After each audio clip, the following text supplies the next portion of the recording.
যদি 1 কেজি ওজন বাড়ে তাহলে হাঁটুতে কিন্তু 3 থেকে 4 কেজি চাপ বাড়ে। তাহলে অস্টিওআর্থ্রাইটিস বা হাঁটু ব্যথাতে ওজন কমানোটা খুবই গুরুত্বপূর্ণ। কি করে ওজন কমাবেন?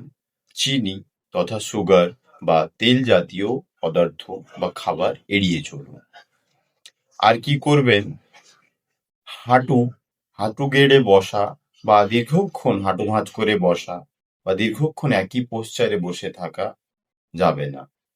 বসার জন্য চেয়ার ব্যবহার করুন এবং হাতের সাহায্য নিয়ে উঠুন এবং হাতের সাহায্য নিয়ে বসুন। আর কি করবেন? বাড়িতে কিছু ব্যায়াম করবেন। কি ব্যায়াম করবেন?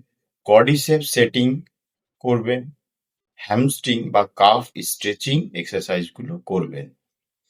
আর গরম সেঁক নিলে অনেকটাই আরাম পাওয়া যায়। আর কখন ডক্টরের সঙ্গে কনসাল্ট করবেন?